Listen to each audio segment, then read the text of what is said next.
Hi. In this video I'm going to read to you the financial horror story entitled USD-Day. It's covered in Swiss Francenstein Financial Horror Stories on page 107 until page 112. USD-Day. You know we can't kick the can down the road forever, Mike. Believe in the greenback. Treasuries in our great nation has been unrealistically high for too long. Your predecessors have kicked the can to the next president and the next. Our national debt is close to 50 trillion. $50 trillion, Mike. United States Treasury Secretary Richard Ready Money stood still for a moment and looked at President Michael Top, sitting behind his desk in the Oval Office. He continued walking back and forth. The auctions of the Treasury bonds have become ever more expensive. He paused again. Prohibitively expensive. Prohibitively, said the president. What do you mean, Rich? How shall I put this? In 2 weeks' time, we must repay about 2 trillion. It has become increasingly expensive over the past months to issue new bonds at an interest rate that we can afford. The last auctions we have organized to get investors to sign up for the bonds have become more and more expensive. Investors are clearly no longer trusting our ability to repay. They're demanding higher interest rates and are buying less. Up to a point. He stopped again and looked at the president. Go on, said the president. We're going to default in 2 weeks, Mike. We're going to fucking default. Excuse my French. The greatest nation on earth is not going to be capable to pay its debt anymore. There's already talk in the markets about a US default. They call it US Default Day, more popular USD-Day. The biggest Ponzi scheme ever set up with new investors paying off existing investors. The only difference is that it has been known to everyone, in the face of everyone.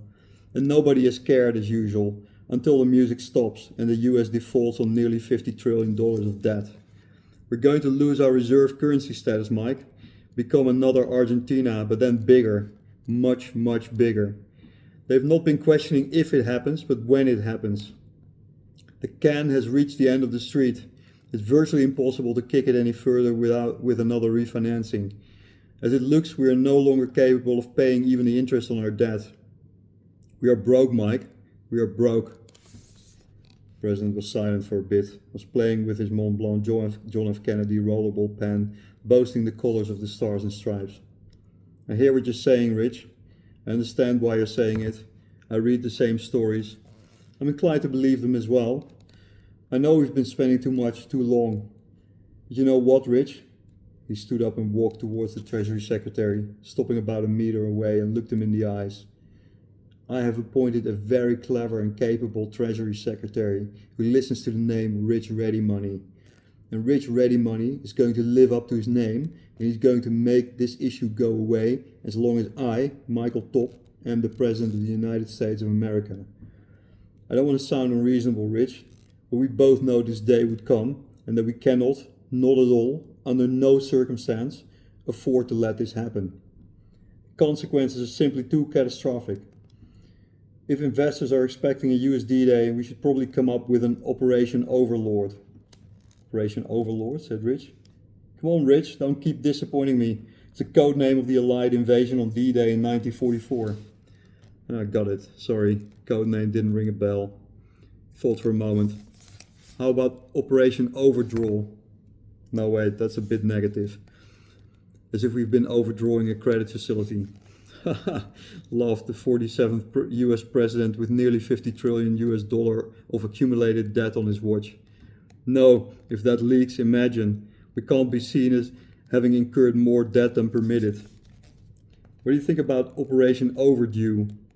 It covers exactly what we are preventing and sounds serious, but also like we are taking decisive action. Yes, said the president almost immediately. I can gather a representative group of top-level investment bank and institutional investor executives to come up with a resolution. Go for it, Rich. The fate of the entire planet is depending on it. Our debt is too big to fail, too big to bail, and no one wants to go to jail. Are you threatening me? Said Rich, trying unsuccessfully to laugh. Let's talk about that later, said the president and smiled. Welcome to this inconspicuous location out of town. US Treasury Secretary Richard Ready Money was standing at the end of a long table in the living room of a villa. It was about an hour's drive out of Manhattan, far from any work or private location of any of the participants or other representatives of their industry. You have all been selected and invited here, summoned I should say, and required to sign highly restrictive non-disclosure agreements for a very important reason. Rich looked around the table, thinking back at the meeting that took place at the Fed during the credit crunch of 2008 with predecessors of the same people at the table. The CEO of US top 5 investment banks, the largest underwriters and dealers of US Treasury bonds, as well as a trusted group of top hedge fund managers and 2 Nobel Prize winners. At stake is the survival of the US dollar and the US economy. It is no secret our national debt has spiraled out of control and is about to put the US into default. That would be an unprecedented and completely unacceptable. I am mindful that you are having commercial interests at stake, but I trust you will see the bigger interest of saving the US economy and indeed the global economy from the most horrendous consequences. On behalf of the President of the United States, I urge you to have this overriding interest in mind. I am assuming and expecting you are not betting against the dollar. You've been asked to lead by far the most important financial operation ever conducted in human history. We have called it Operation Overdue, aimed at preventing USD-Day. I will need to leverage all of your analysis, creativity, financial firepower, and whatever it takes to prevent the default. Creativity, austerity, media campaigns emphasizing reduced government spending, immense book building efforts to sell US Treasury bonds. They were all unleashed to build investor confidence to ensure a successful sale of the next issue of US Treasury bonds. But appetite remained weak, trust was out of the window. 2 weeks later. The Wall Street Journal was the first to report it. The beginning of the end. Auction US Treasuries failed was the simple headline that confirmed the fate of the world's reserve currency. The US Treasury had not been able to raise $56 billion that was necessary to repay debt owing to investors on the next bond that was due for repayment 2 days later. It had always just been a routine extension of the debt. No longer. 2 days later, the US Treasury failed to repay the bondholders. It had never happened before. It was a disaster, a true disaster, but not unprecedented. Governments had defaulted on payment of government bonds many times in history. This time it was different though. The US dollar was just enormous. Never had the global economy been more reliant on one currency.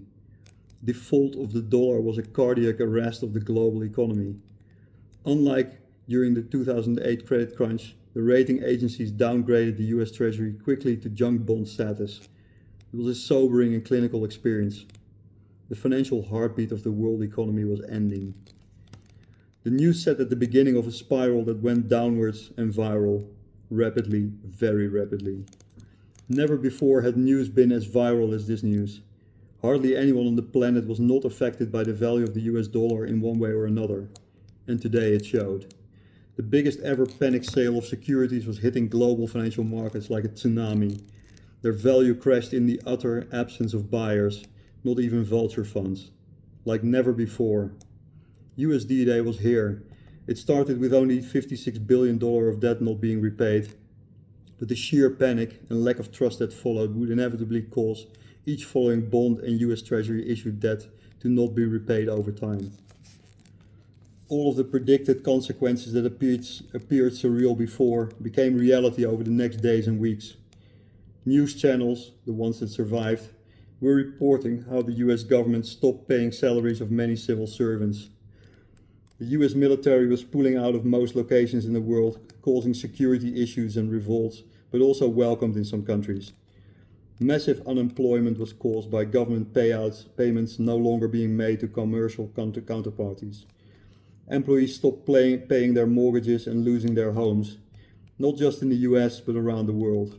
The dramatic value decrease of the dollar made it much more expensive for US to buy foreign products.